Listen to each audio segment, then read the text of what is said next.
Welcome everyone to the CCPO-ICAR seminar series on today, January 31st.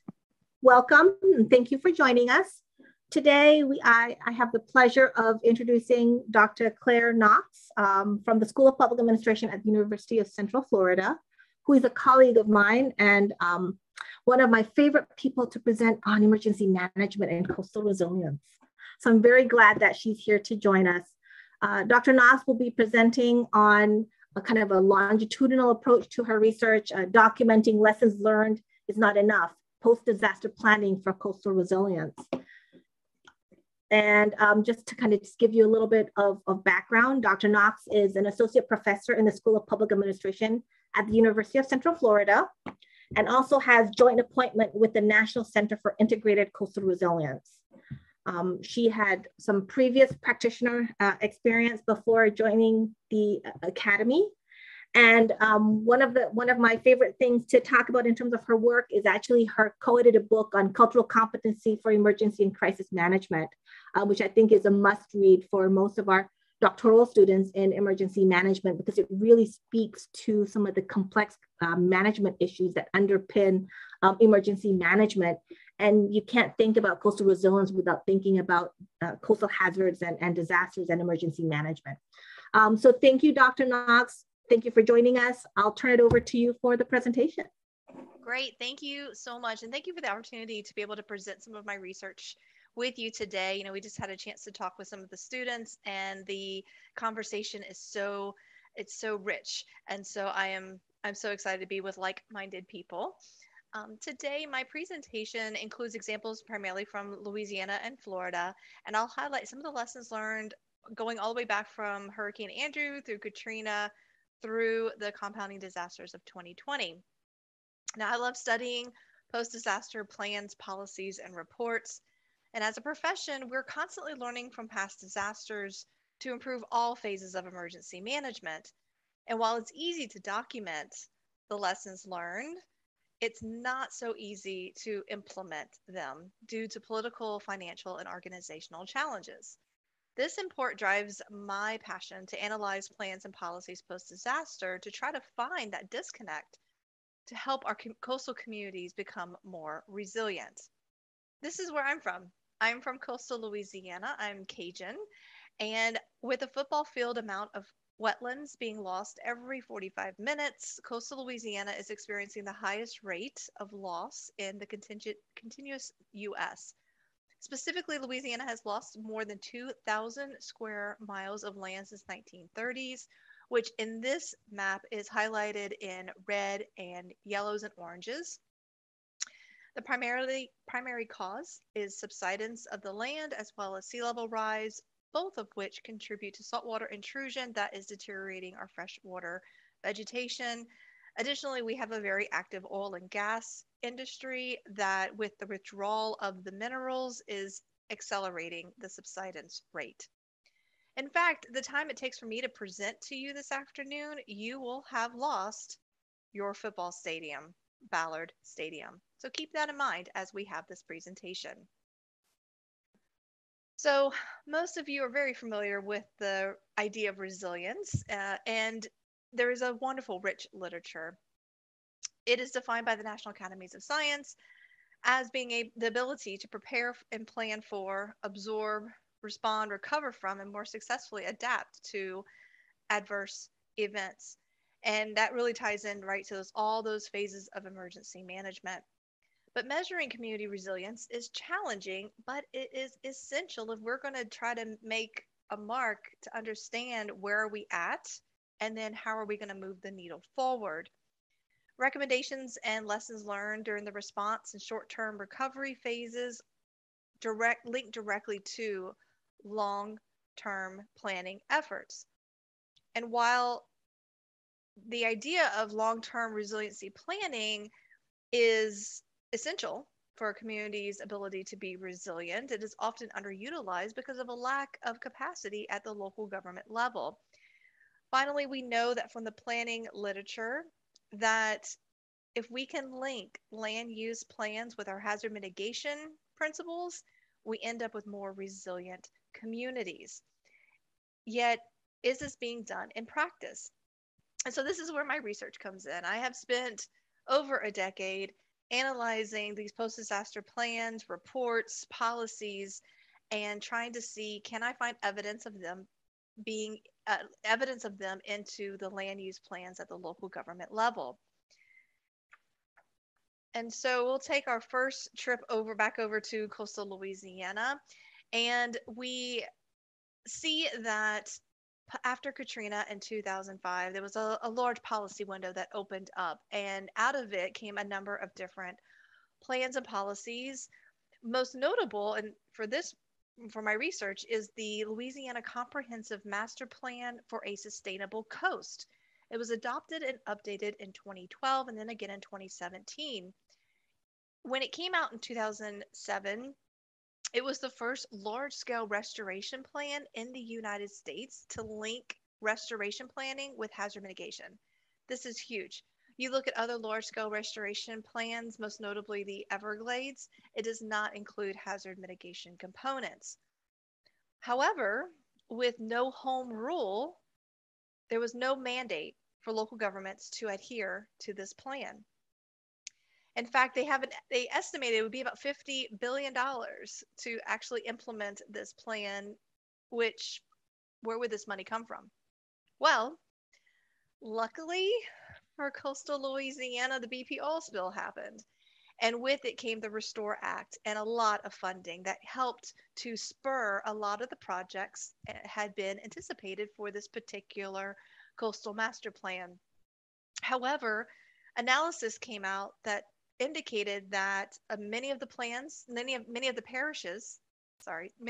do not have a comprehensive land use plan, that to implement these plans would be expensive and timely. It would take a long time for the parishes to actually implement them. And why was this important? Because under the Restore Act, parishes were not eligible for funding unless they had a comprehensive land use plan. So it's that carrot stick idea of actually having it to where communities would have their land use plan and be able to implement some of the elements that came out of this coastal master plan. And so since there's the home rule, I was curious to see, well, okay, those who do have comprehensive land use plans, how many of them would have those hazard mitigation components that would make them align with this coastal master plan? And so in 2016, I came out with 2017 came out the article. So in 2016, I collected and analyzed the comprehensive land use plans for parish governments located in Louisiana's coastal zone. And of the 20 parishes, only 13 of them had land use plans, and they varied greatly in length. So some of the land use plans were 3 pages long, and some are almost 400 pages long. They also varied by their date. So some were adopted in 1995. Again, I collected this in 2016. And some of the more recent ones were adopted in 2014. And so I analyzed them for 69 indicators of elements of resiliency, not just hazard mitigation, but ecological resiliency, et cetera. And so what you see here on this screen is the results of the analysis that I was able to complete. And since I only have about 30 minutes to talk to you today, I'm going to go ahead and focus in on just those 20 indicators of the 69 in which were rarely or minimally discussed in the analysis against all 13 of the land use plans. And so the first was rarely or minimally addressed was global warming or climate change or sea level rise. I kind of grouped all those together when I did a search through all their land use plans. In fact, only 4 of the 13 land use plans included this indicator. Researchers have mentioned that, older plans probably won't have some of these more recent, quote unquote, recent issues like climate change or global warming. However, these 4 plans that had them were of the more recent ones, but yet there were 4 more that were more recent that did not include them. So the 4 more recently adopted plans did not include sea level rise, climate change, or global warming. In fact, 2 of the parishes, Plaquemines and Calcasieu, who have been completely devastated by storms and are seeing the most impacts from subsidence and sea level rise did not include this indicator in their plans at all. And then the second group would be under the policies, tools, and strategies components of the land use plans. And you see where I've highlighted a number of them are that tie into hazard mitigation, again, rarely or minimally discussed. For example, hazard setback ordinances were addressed in less than half of the plans and minimal depth with minimal details to them. And relocating existing buildings from sensitive and hazardous areas was rarely addressed and minimally detailed. Lastly, the quality of the plans varied greatly. The mean average across the 13 plans, was a 23 out of a maximum score of 50, with St. Charles Parish scoring the highest of 37 out of 50. That was the highest. And the lowest was St. Bernard Parish with a 1.75 out of 50 for their total plan quality. But Louisiana is not alone. I'm not going to just pick on Louisiana today. And I completed a similar analysis on a few of Florida's East Coast counties, in which I compared their comprehensive land use plan with their comprehensive emergency management plan, and I increased it to 85 indicators of resilience. And so what I found here is a summary. This is showing you the disconnect between the hazard-related resilience indicators between their land use plans and their emergency management plans. And so, for example, identification of vulnerable populations was included in the emergency management plan. And I mean by included in the fact that it was there, but they never defined what a vulnerable population was. So it's just assumed that the individuals who are reading this particular emergency management plan know what that is, but then it's not included in the comprehensive land use plan. So we're seeing this disconnect happening. And so there are many reasons why this is important, that we should be having a connection between these different plans. But we'll pick on one particular reason, and we'll go back to Louisiana and look at the 2016 Louisiana flood. Now, this directly impacted my family, so I was really interested in studying this and have a couple of articles out regarding it. This disaster most people haven't even heard of, and yet it was the most costly and deadliest disaster after Superstorm Sandy, but before Hurricane Harvey. So in that time period, this was the most damaging disaster, and yet few people have heard of it. But that's not surprising when it comes to flood events. It was a no-notice event that started overnight and continued for 3 days. And a total of 10 to 30 inches fell across the 22 parishes in central and southeastern Louisiana, including 32 inches that was noted in Livingston Parish. State emergency management staff coordinated search and rescue for more than 15,000 individuals, 2,200 pets, and we saw volunteers, including the Cajun Navy, that rescued over 13,000 individuals. About 12,000 were sheltered, and there were 13 fatalities. So why am I pointing out this particular incident? Well, tying it back to those plans and the linking of hazard mitigation with the plans, there are a couple of things that most people don't realize about this particular incident. One, were that the individuals who were most impacted were survivors and relocators from Hurricane Katrina in 2005. So they moved from New Orleans to the Baton Rouge and Lafayette areas. In fact, Baton Rouge doubled its population overnight following Hurricane Katrina. And then the second part, and I think the most notable part, is that the local land use plans were using outdated flood maps from 1996. The flood maps that the land use plans were based on were 20 years old. Therefore, 80% of the victims in this particular incident had no flood insurance because they were not in a flood zone. These were newer developments. These were areas that had been built in response to Hurricane Katrina for the influx of the population. And so we know that flooding is our most common and costliest natural disaster in the US. However, communities are not adequately updating their plans because flood tends to be a political and economic issue, right?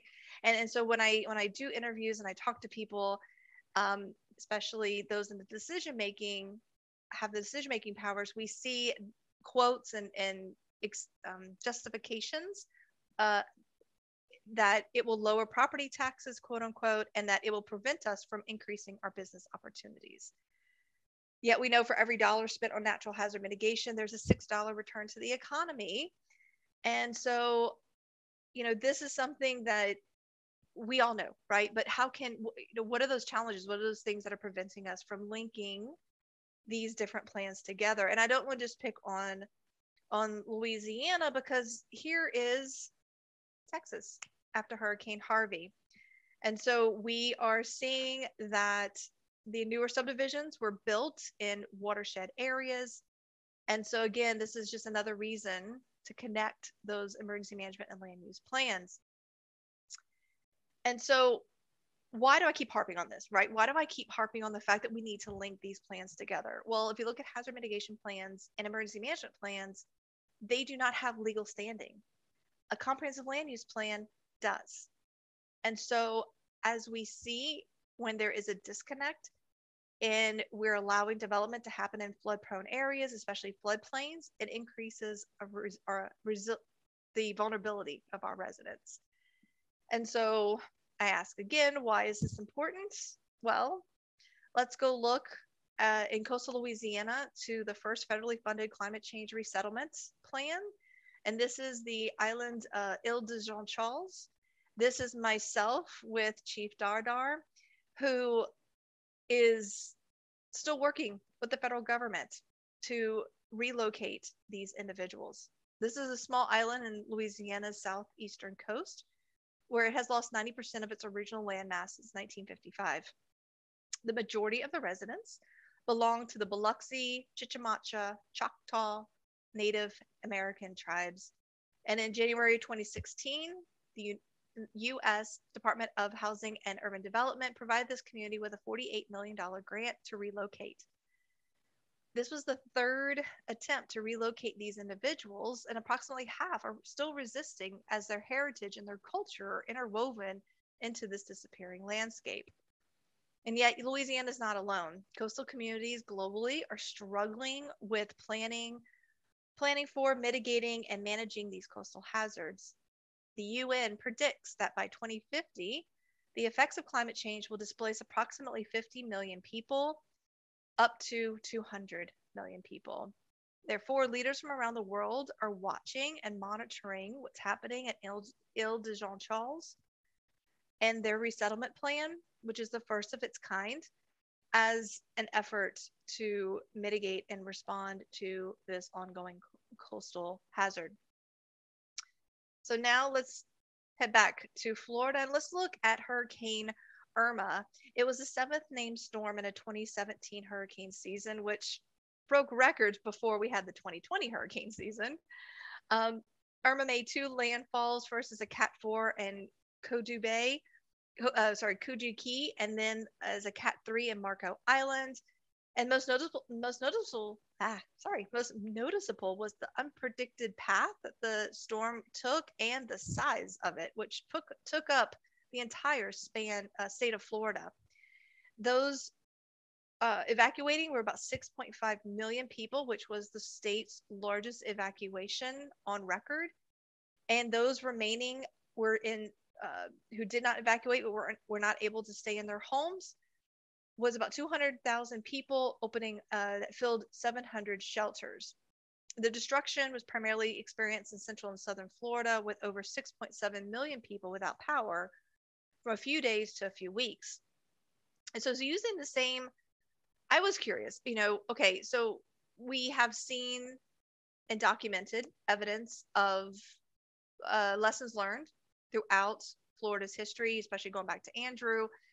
And so what are we going to find here, right? And so I use the same coding methodology to analyze 21 after action reports against 38 factors of resiliency. And again, note that after action reports are not required post-disaster. And so of those who completed them, we were able to get them. And so we're able to have about a 68% response rate. And we were able to look, do the full analysis, but for time, I'm going to highlight the few major themes. We see that there is a recognition of a growing diverse population. However, we've yet to define special needs and vulnerable populations in these post-disaster plans and reports. We saw that there was a collaboration gap that manifested itself in evacuations, shelter, transportation, information sharing, planning, and the list goes on and on. These were many of the same issues that we saw in the Lewis report following Hurricane Andrew in 1992. Continued need for resources at all levels. This was interesting about the pet shelters because it was one of the major lessons learned after the 2004 hurricane season in Florida, that they needed to have pet shelters, and they actually mandated it. But it was the first time they actually implemented it 13 years later, and there were issues all over the place. So the actual implementation just went completely awry. And then there was a lack of measurable outcomes and strategies and funding mechanisms associated with recommendations across all of these different reports. And so, picking up on just one of these themes, the financial part, my colleague, Dr. David Mitchell, and I decided to survey and to hold focus groups with city, county level emergency managers, municipal managers, officials with other agencies, to ask them questions focused on disaster funding and budgeting issues, especially when you have a disaster happening year after year. So when Hurricane Irma had come through, we had a couple of near misses that did cause some coastal damage. And so we wanted to talk to them further. And when we analyzed it, two major categories of themes came out. The first surrounded policies and procedures. And it went everything from the federal to the state level, that the process was vague, ever changing, highly redundant. They saw often that they had these stacked reimbursements that so a disaster was happening, the next hurricane was happening while they're still waiting for reimbursement. In fact, it took nearly 3 years for some communities in Florida to receive reimbursement under the Stafford Act. And so while they're waiting for these reimbursements, you're having to pull funds from other programs and other services provided in the county. The second theme was the organizational capacity, which was lacking across many of these counties. And some of the small rural communities spoke that one more disaster could put them in complete financial ruin. And so, these were common themes that were being discussed. So we know that scholars and government officials have noted that delay reimbursement hinders a local government's ability to recover quickly and in a resilient way. These delayed reimbursements directly impact the community's ability to increase their resiliency. So now let's go ahead and jump to one of our last disaster groups, and this is the compounding disasters of 2020. Now, when disasters compound, it means that there are two or more occurring simultaneously. And a lot of times that's confused with cascading disasters, where a hurricane could lead to a flood, could lead to a chemical explosion, could lead to whatever, kind of that domino effect. With compounding disasters, it's all these other disasters on top of each other, and they also might have cascading impacts. And when this happens, when we have compounding disasters, resources become taxed, and preparedness, response, and recovery phases often overlap with each other. Therefore, leaders must make very difficult decisions about prioritizing the needs of needed resources and services in their community. And so let's kind of go through some of these disasters in 2020. If you didn't know what a compounding disaster was prior to 2020, we can go ahead and make sure I think everybody knows now. And most notable was COVID-19, that was declared a national emergency under the Stafford Act on March 13th, 2020, and the federal government began issuing recommendations to state and local officials. Most notable is that it was the first time in modern history that every emergency operations center in the U.S. was activated. Every emergency manager was working on the same crisis. And all 50 states, the District of Columbia, 5 territories were all approved for the same major disaster declaration. Also, FEMA was working with 32 tribes under this disaster declaration. And COVID-19 remains an ongoing emergency that has tested governments and communities. And there were and continue to be tensions between state and local officials, because especially when they're controlled by different parties and have different priorities. However, the pandemic wasn't the only crisis facing the nation. We had a highly contested presidential election. We had officer involved shootings that resulted in a number of protests in different cities. And this particular picture was in Orlando, Florida, outside the police department. Then we had wildfires, and we had a record-breaking hurricane season. I joked about 2017 being record-breaking, not until 2020 came out. So 2020 took that top spot.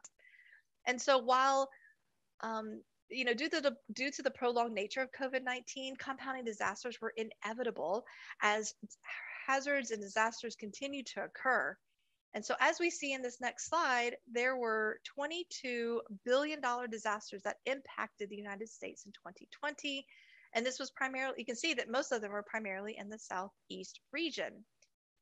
And so while FEMA and other governments were focused on COVID-19, these other disasters occurred. And these disasters resulted in a total cost of $95 billion and 262 deaths. Now, disasters are complex and dynamic events that will test leaders and public administrators at all levels of government. But what happens when these different national issues coincide into the local government level? And so in my latest article that was accepted for publication 2 weeks ago, I focused in on how these compounding disasters impacted ethical decision-making, looking at my hometown of Lafayette, Louisiana. So I'm sure many of you know that Louisiana is not a stranger to hurricanes. In fact, the 2020 hurricane season brought 5 storms to our coast. And my article specifically focused on Hurricane Laura. Hurricane Laura made landfall in southeastern Louisiana on August the 27th, southwestern Louisiana on August the 27th as a Cat 4. It was the strongest storm to make landfall in the state during the busy hurricane season. It was the third of 5 storms, and it was the most expensive weather disaster in 2020. Within Louisiana, the storm killed 33 people and caused $17.5 billion in damages. Laura brought high winds that ripped off roofs of houses and brought a storm surge of up to 18 feet in areas of Cameron Parish. Neighboring Calcasieu Parish, especially Lake Charles, was impacted with building collapses, chemical spills, communication towers destroyed, airport hangars ripped apart, and the list goes on and on. And with a direct hit, many individuals were evacuating either west to Houston or east to Lafayette. And Lafayette has been a receiving community for neighboring coastal counties or coastal communities during multiple disasters, most notably Hurricanes Katrina and Rita in 2005. However, there were many other things happening that impacted Lafayette's ability to be a receiving community. And so first, there was the COVID-19 pandemic that we talked about, in which many believe that Mardi Gras in February of that year was a super spreader event that happened, and then we eventually realized it was COVID. Secondly, we had a huge increase of 58% in the homeless population. Amongst family homelessness was 193% increase due to the pandemic, which placed an additional strain on an overburdened system. And we saw that the shelter capacity, because of this homelessness, was decreased by 69%. Third, there were protests because there was an officer-involved shooting in Lafayette in which Trayford Pellerin was killed at a gas station, and within an hour, approximately 150 people gathered to protest near the area of the shooting. 5 days later, Hurricane Laura impacts Louisiana. So if you were the mayor and you were expected to be a receiving community and to shelter hurricane evacuees, what do you do? Well, the compounding disasters of a pandemic, homelessness, and civil unrest and a pending Cat 4 hurricane resulted in the mayor-president's decision not to open any short-term mass care shelters and ban churches and nonprofit organizations from opening up shelters. This information was shared via a text message between the mayor's office and some of the church leaders. And while the leadership stressed bad actors and from out of town, the majority of those, in fact, all of those who were arrested were from Lafayette or the neighboring towns and not from the exterior of the state. And so when analyzing this case study through lenses of ethical leadership, there's evidence of unethical leadership. First, benevolence and justice appears to be missing from the language that he used. In his narratives that I analyzed, it was framed in us versus them. It was not about equity or equal services. Second, an ethical leader acts to protect the health of the individuals, minimize suffering, and fairly share the burdens of a disaster. As a receiving community for socially vulnerable populations living in the coastal zone, the mayor's decision to ban emergency shelters placed those individuals at an increased risk to a Cat 4 most costly weather disaster in 2020.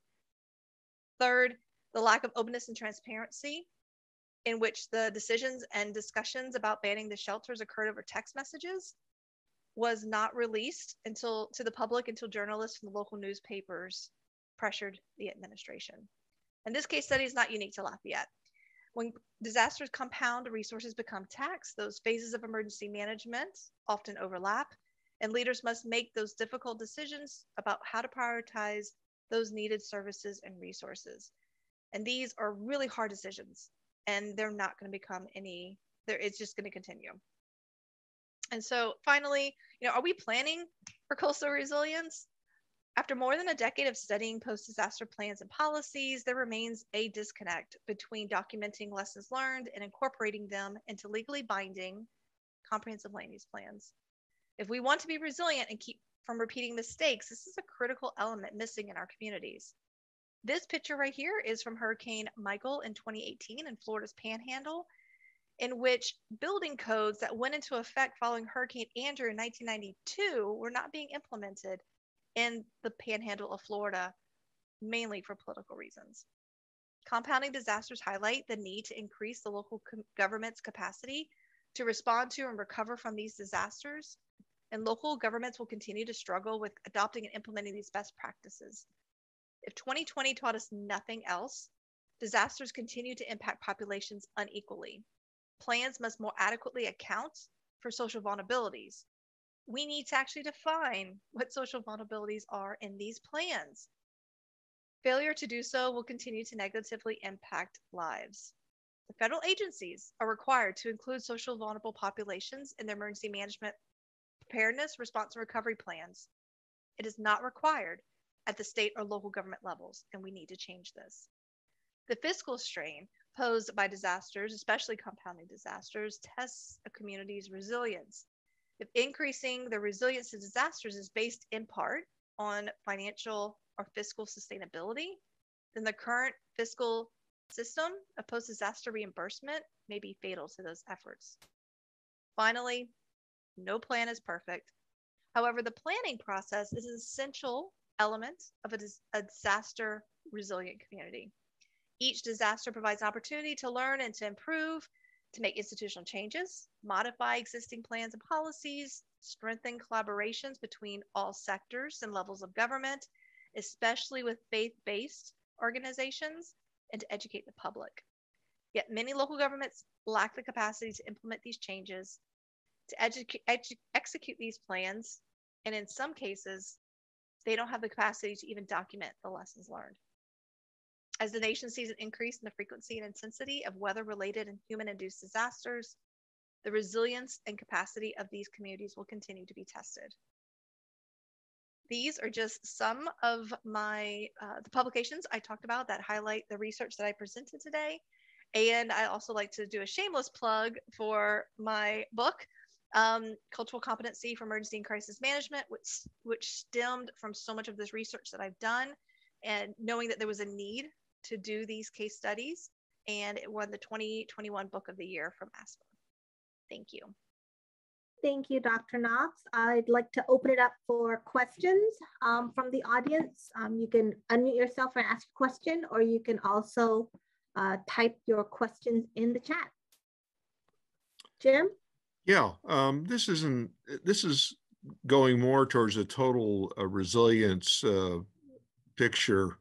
Do you see any effect of, you get the disaster comes through and wrecks the houses and everything. Do you see any after effects of, say, we're seeing more and more heating from, global warming and everything? And is there an increase in effects of people succumbing to heat after a disaster? Or is that something that happens all the time?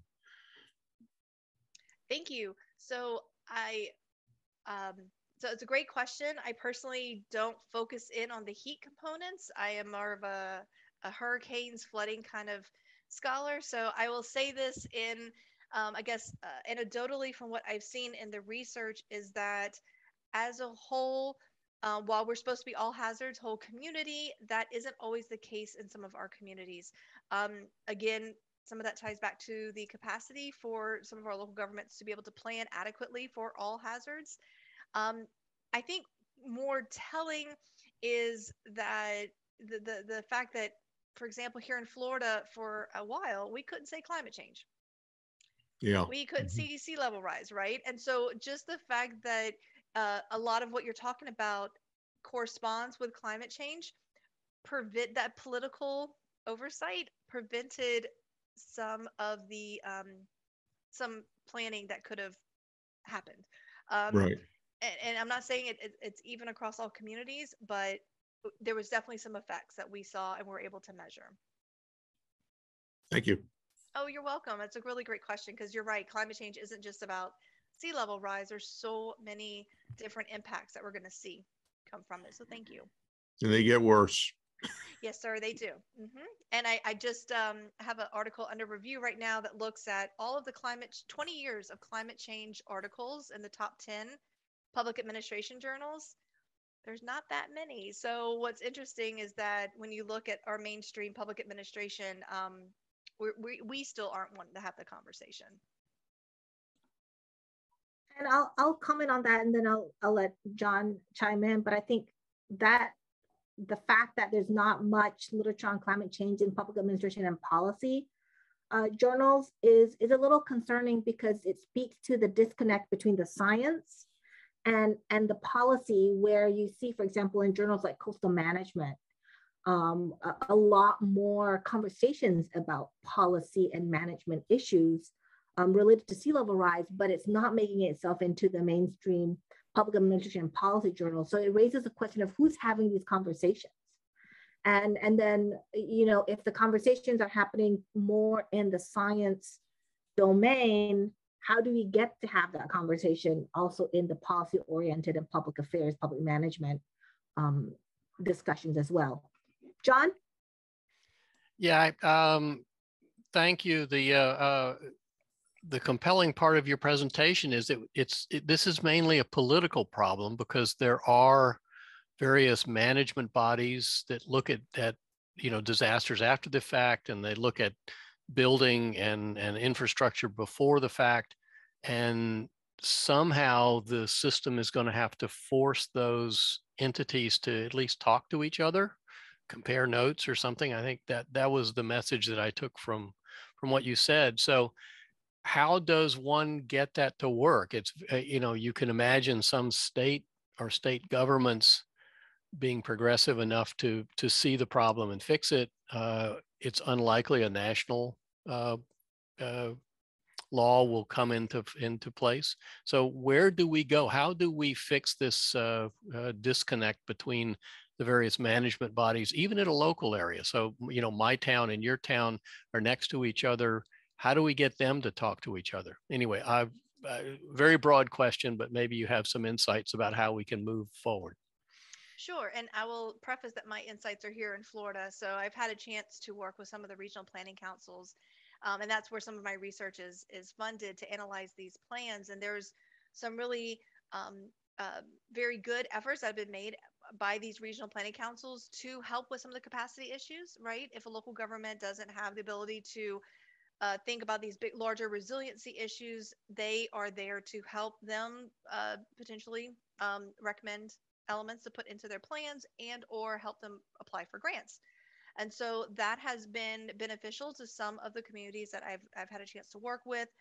But it's something as simple as walking down the hall and talking to people. Like these amazing technological issues, we need to break down the silos. So one example I like to highlight in Seminole County, and there's plenty of examples, but in Seminole County, there was a developer who had very strong ties to the political entities in the county and had proposed to create and to build a nursing home / assisted living facility pretty much on an island. It was surrounded 3/4 by a huge lake with one road in, one road out. The fire chief was never invited to the table. The emergency manager was never invited to the table. The people who would have to go get those people during a disaster were not at the table. And that's just one example of the disconnect at the local government level. The disconnect we're finding between state and local officials is a lot of times it's like you said, political. It's the political goals and objectives that are conflicting with what's happening at the local government level. And what we've seen here in Florida specifically is a pooling of the power at the local government level for their plans. So 1963, Florida was the first state to require comprehensive land use plans. Rick Scott pulled that out, and that is no longer the case. So we take 2 steps forward, take 20 steps back. But so those are just a couple examples. I think what you're talking about is, and I hope, well, what you're asking is very important, and I hope that answered your question. It does. And if I may ask a follow-up question, is that without getting into the the evils of our political environment, a lot of these decisions are essentially money. I mean, if you go to a planning body and they say, well, if we don't allow this housing development to go in, then the tax rolls for our city or county, whoever, aren't there. Or if we come up with some way of mitigating or fixing after the fact, it's going to cost money, and we don't have the money to do that. So the choice of a prudent manager would be, I'm not going to put my entity in the place of having to go bankrupt to fix the problem. So even within a local level, it strikes me that a lot of these decisions are being made by money. And as you say, a lot of the builders are, in the pocket of, or vice versa, they have in the pocket, the management people. So, even here in Virginia Beach, we see cases where builders want to build something on basically wetlands, and the council that gives the permission says, sure, fine, go ahead. It'll disappear in 10 years, but by then everybody will have made their money except the people who own the houses, and fine with us.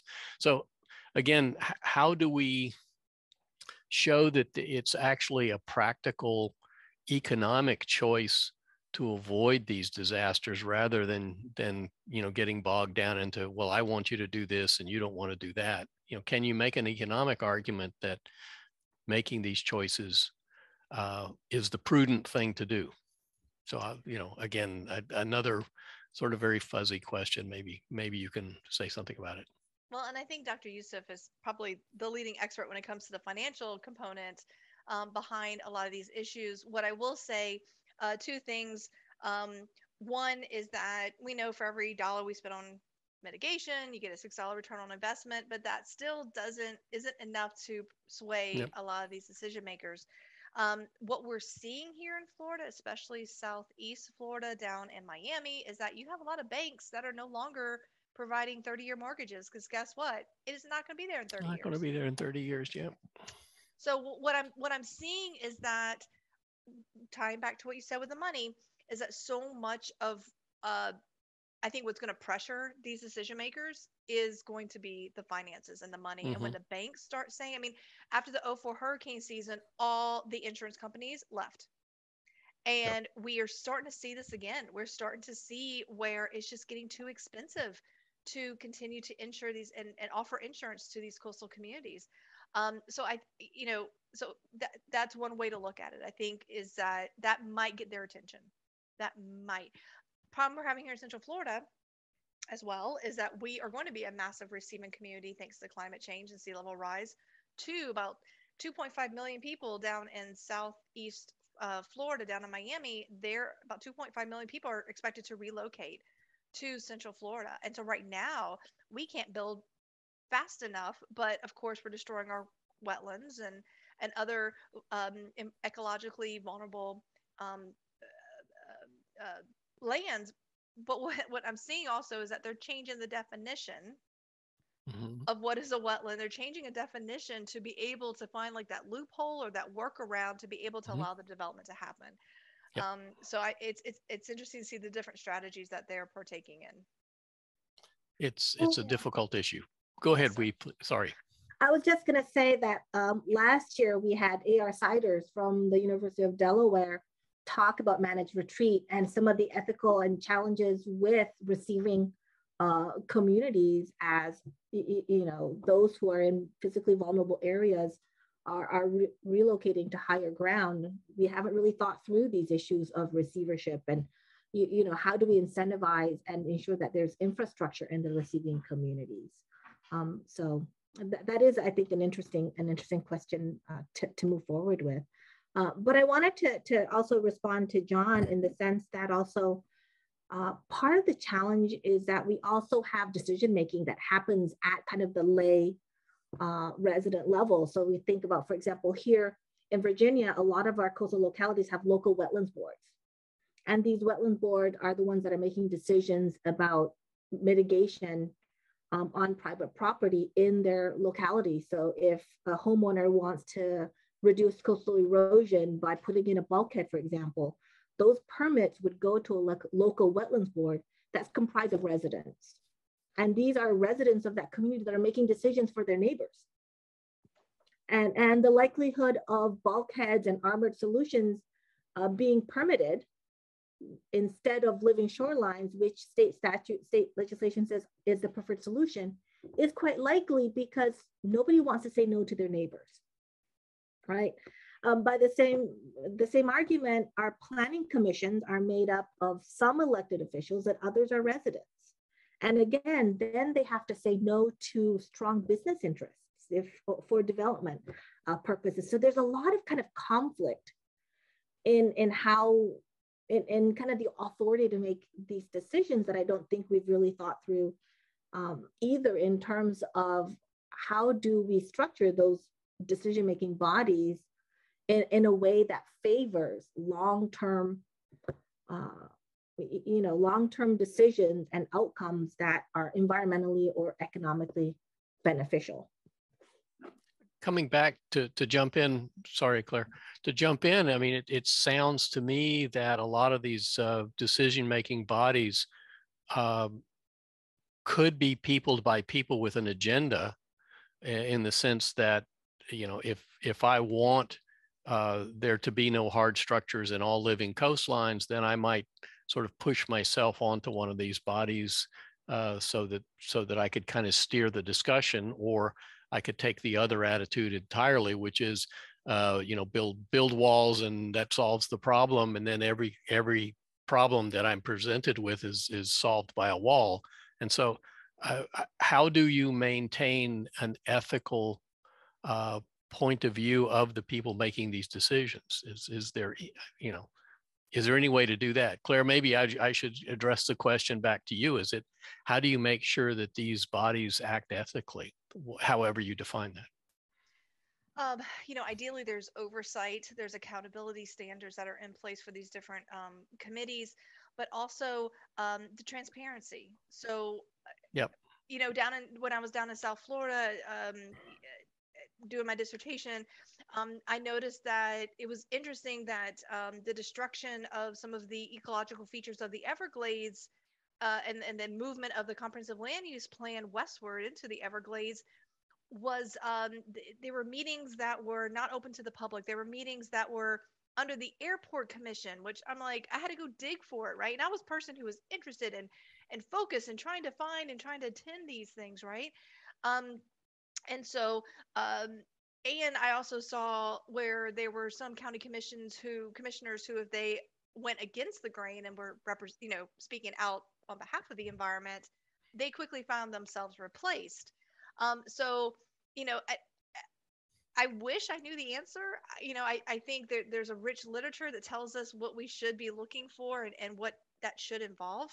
Um, when you're looking at specifically planning for emergency management, we're finding, while it's supposed to be a whole community approach and we're supposed to have everyone involved, there's still people that are and groups of individuals who are left out off of the planning table. So I'm not going to just pick on our city planners or anything like that. This is across the board in government, that there is a lack of transparency and ability to engage the whole community. And there may even be a lack of enthusiasm by the general public I don't go to these meetings looking at the wetlands board if there is one in the local area. So, I'm part of the problem as well because I'm not all that involved. And so I think that there's a lot of disconnect with local decision making, which could be solved a different way. Anyway, I'll stop dominating the conversation and let somebody else ask. Yeah, Thank you. And you're very welcome, John. And I appreciate the questions, and this is, I talk to a lot of environmentalists who are not older, but who are of the former generation. And they're really frustrated that the younger generation isn't as involved and as engaged as they would anticipate. And I argue that, well, I think they are, it's just they're doing it in a different way. So I think that but you're right, at the individual level, local, regional, state, federal, a lot of things need to change and shift. Thank you.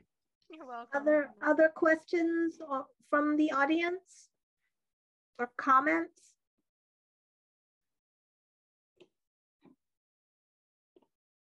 So Jess Whitehead had made a comment in the chat. Jess, did you want to elaborate more on that? I could if you want me to. I think it was a bit more germane to where we were at the time, and I didn't want to jump in also because I'm rolling in out of teacher workday mode. So, I think for those of you, and I know Claire doesn't know, but a lot of the ODU folks now, I come to ODU from having previously been the first chief resilience officer for the state of North Carolina. And so we had everything that you're saying, really rings true. Not just what I knew from academic experience, but I feel like in those couple of years of needing to be a very high level bureaucrat, that you got a real education on top of that about how things really work. And so all of this really hits. I think, the silo problem, we had tried to chip away at a little bit as much as you could within the authority of a state agency that was created very quickly after a disaster. To use the State Disaster Recovery Task Force and the way that had been set up in North Carolina, unlike other states which have a very agency focused State Disaster Recovery Task Force, ours was much more open to all of our volunteer partners, including entities like legal aid, North Carolina home builders. So not just your NGOs who are involved in humanitarian work after a disaster, and our environmental groups as well, to try to repurpose that during blue sky to get at some of that silo problem as much as we were able to within state law. In fact, I think not being designated as a formal body, authorized by the governor in the same way that some of the other task forces were, perhaps enabled us to be a little bit more nimble about accommodating new groups and including them as they were emerged. The North Carolina Inclusive Disaster Recovery Network didn't exist when Florence hit. So, different ways that we were able to pull them in. And then, other things like on the climate space, there's a new interagency resilience team that is just focused on state agencies and what they're doing and what's in their purview and who's spending budget on what. that were two entities that we were using. But I think you're exactly right. You know, at the local and even the regional level, any place you're working in rural areas, it's an extreme challenge. You're dealing with folks who coming into this, you know, maybe they have a professional planning degree, maybe they went to the community college and they haven't really taken a lot of courses in government at all. Maybe they have 3 other jobs. They're also the GIS coordinator and the emergency management services and the planner. And so it's just a bandwidth issue in those rural areas to get down to the local level that is a challenge that you don't see in some of the urban areas.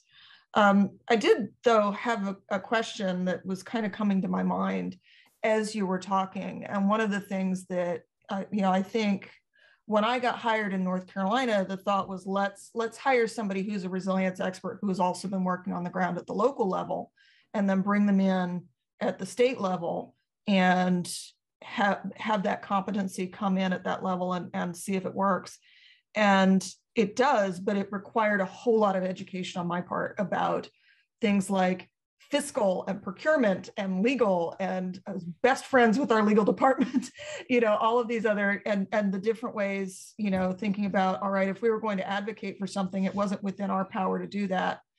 Educating us in the ways that I think a lot of our academic efforts or outreach efforts are doing, hey, let's go to the hazard mitigation chief, let's go to the resilience officer, no, I had to then go and educate our Office of Budget and educate the governor and educate the legislature, which I couldn't do directly. I had to back channel through varying groups to say we needed this. And there was this entire system of that to get to people where having the technical expertise based in the agency wasn't enough. It was needing to work the system to get to the people who make the decisions in power. And they were lawyers, real estate agents, people who were learning about a disaster the first time they had to deal with one. So in terms of advocacy for the value of things like comprehensive plans, I was wondering if you had any lessons learned from these other states to work that system. You know, if we're doing these efforts to try to get to the people who are professional staff, that's great, but that mandate has to come from a state legislature, or it has to come from the local elected official. How are we communicating the value of comp plans to them, and also doing it in a way that you don't have things like what happened in North Carolina, where somebody in the legislature got a hold of it, realized that they needed it, passed 160D, all of a sudden all North Carolina communities had to have a comp plan. It was a ridiculous timeline on which they were required to produce one with absolutely $0 from the state to do it. And then COVID hit, which is the one thing that probably rescued that disaster, to give them a little bit more time on that. But what are some of those effective ways to get at that comp plan value? Well, in Louisiana, it was the fact that they were not going to get money after the BP oil spill, Deepwater Horizon, and the Recovery or the Restore Act. They weren't going to get that money. So for them, that worked. That being said, there was it was not consistent, and they were not equal, right? The plan quality wasn't equal. We know from the literature that if there is a state mandate, the quality of the plans will go up, they will increase. However, by what, right? So there's still research that needs to be done on that in particular. You know, one thing that you touched on, and also that ties a little bit back into John. So, you know, you're looking at how do you educate these different individuals? How do you break down those silos? How do we, at the individual, give a hoot about any of these issues, right? So there's one project that I'm a team for our National Center for Integrated Coastal Research. It was funded, a multi-million-dollar grant funded by the National Academies of Science, and we are almost about to release it. It is a website in which it is communities from Texas all the way through Florida, so the Southeast for right now. Ideally, we're going to expand it, but you can look up your address, and you can look up every hazard and vulnerability that is associated with that property. It gives you a social vulnerability index. It tells you that you are more likely to have flooding, and here's what it's going to cost on a yearly basis to mitigate some of those issues. Now, we're excited about that because that is going to be at the individual level. And that kind of gets to what John was talking about, right? How as an individual am I going to even care about these issues? Well, if you can go and look that information up and see it's not stagnant, right? Land use decisions that happen in communities or your neighborhood next to you is going to end up impacting your vulnerability. The second thing is that this can be used by community members and state officials to update their THIRAs, update their hazard mitigation plans, to be able to have this real-time data to be able to make hopefully better informed decisions. So that's an example of one deliverable that we're doing on this particular grant. And the idea is to, again, increase our resilience. And that's with Chris Emmerich and a number of other amazing individuals, Susan Cutter, of course, the social vulnerability folks. So we're hoping that that type of information sharing can get out and help make better plans. And, the most of them were focused on the individual level, which is great. I'm interested in that community level. How can I get this to those individuals to update plans and to update policies? So I hope that answers your question and ties back into John's question as well.